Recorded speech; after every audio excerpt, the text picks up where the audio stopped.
World leaders have gathered on the southern coast of England to mark the 75th anniversary of D-Day, the day in 1944 when Allied forces landed in Normandy and began to retake Europe from Nazi Germany.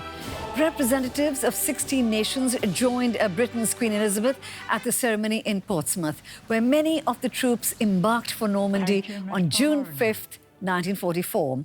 Among the leaders are French President Emmanuel Macron and German Chancellor Angela Merkel. US President Donald Trump paid tribute to the Allied soldiers, sailors and airmen who gave their lives in the invasion.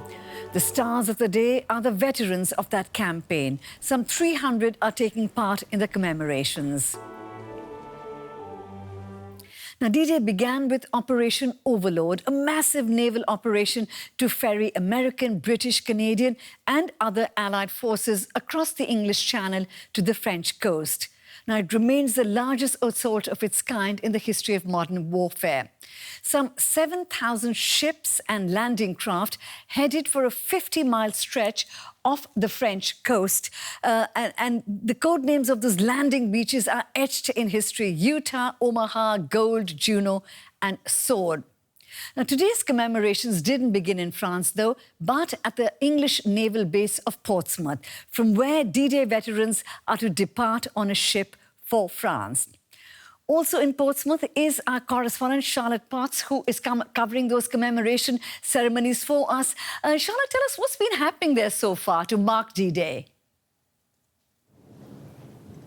Yes, it was here in Portsmouth where the Allied forces, thousands of soldiers, were leaving in 44. You can see the harbour behind me, and this is where the ships were departing for Normandy. This is also where this commemoration ceremony just took place, with 16 world leaders there on stage reliving and reenacting that memory of the day and keeping that memory alive with musical performances. The world leaders read poems or diary entries from soldiers in parts, a very emotional event. And there's also something that concrete that came out of this event, a D-Day proclamation, a pledge from those world leaders that to ensure that those horrific events of World War II will never be repeated again and that conflict should be resolved peacefully. And there are lots of guests who are attending the ceremonies. The Queen is there, 16 world leaders are there. But the main heroes of the event really are the veterans. Some of them are also attending the commemorations there, aren't they? Absolutely, Amrita. There are 300 veterans that attended the ceremony here. They are all over 90 years old, of course, now, and they were really at the center stage of the ceremony. It was all surrounding them, honoring them. The Queen addressed them in her speech. She said, "I am part of that war generation, and I know the sacrifices you have made for us to live in freedom."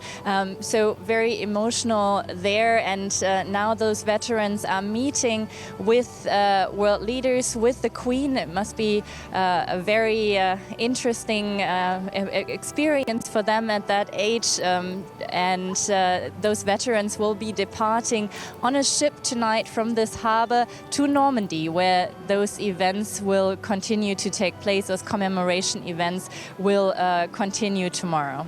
So much of symbolism and so much of history, Charlotte. Before we continue our conversation, let's take a look at the events of 75 years ago and at some of D-Day's legacy.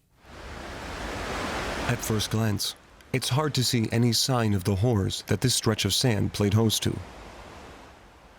But 75 years ago, on June 6th, the fate of an entire continent rested on the soldiers who came ashore here, on Omaha Beach.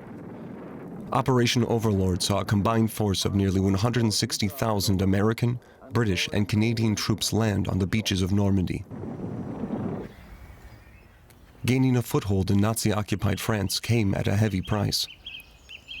The fighting on D-Day, and in the weeks afterwards, claimed the lives of tens of thousands of Allied soldiers. But their sacrifice hastened the defeat of Hitler's Third Reich. Commemorating the fallen became an important ritual for the victorious Allied powers, a reminder that they fought on the side of right in a just war. The Germans also suffered heavy casualties, but it wasn't until 2004 that France invited a German Chancellor to take part in the annual commemorations.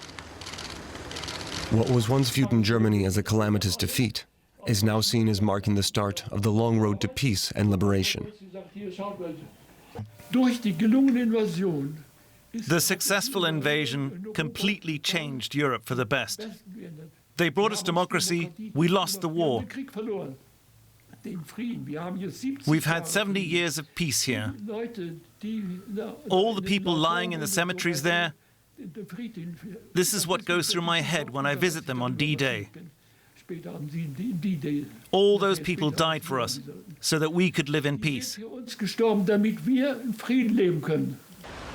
When France and Germany first commemorated the invasion of Normandy together, it was seen by observers as a sign of deepening European unity in the face of straining transatlantic ties. And faced with threats, both foreign and domestic, the bond of European unity continues to be put to the test 75 years after the events of D-Day. Returning now to Charlotte Potts, who's in Portsmouth. Charlotte, German Chancellor Angela Merkel is also attending the ceremonies. Explain to us the significance and the symbolism of having a German Chancellor at these commemorations.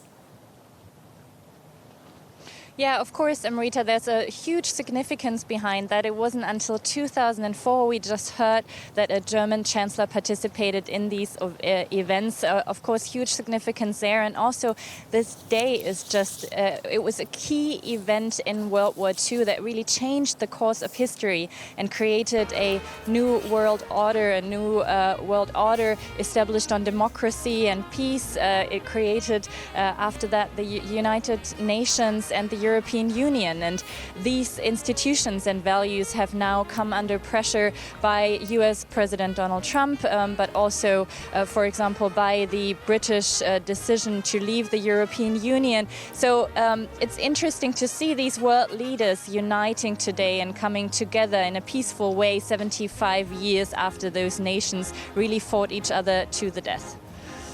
Right, Charlotte Potts covering the commemoration ceremonies in Portsmouth in southern England. Thank you very much.